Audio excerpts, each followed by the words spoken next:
आसरा लगा के दूर आइल बहो, तू ही बेड़ा पार करने वाला नु हो, तू ही बेड़ा पार करने वाला नु हो। आसरा लगा के दूर आइल बहो, तू ही बेड़ा पार करने वाला नु हो, करने वाला नु हो। बाहर आई के नजर फैलावा हो, कवना पर्वत पर बारू माई सबर दंड हटावहो।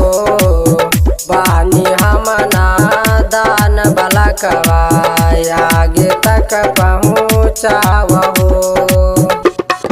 डीजे मनीष रक्सौल।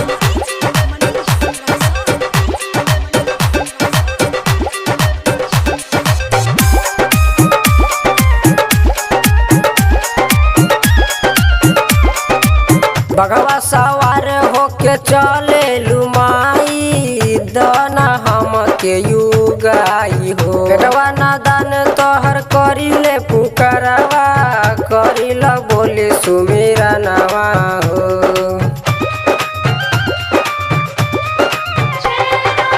बगवा सवार होके चले लुमाई, दाना हम के युगाई हो। बेटवा नादान तोहर करिले पुकारवा, करिला बोले सुमेरा नवा हो।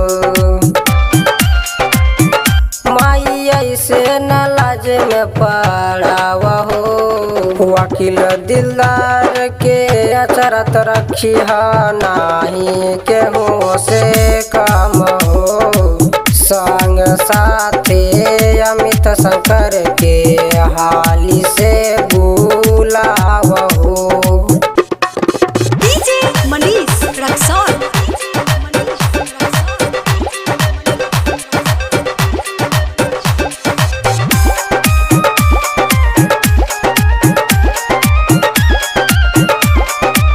माई पटन देवी नाम पर होला जय जयकारी, माई तू सकती दिखावा हो। जो हमरा देखे माई अंदर नजर से, दोकरा भीतर से उजाड़ी हो, दोकरा भीतर से उजाड़ी हो। माई पटन देवी नाम पर होला जय जयकारी, माई तू सकती दिखावा हो। जो हमरा देखे माई अंदर नजर से, दोकरा भीतर से उजाड़ी हो। माई ऐसे न लाज में पड़ावा हो, वकील दिलदार के अचरत रखी नाही केहू से कम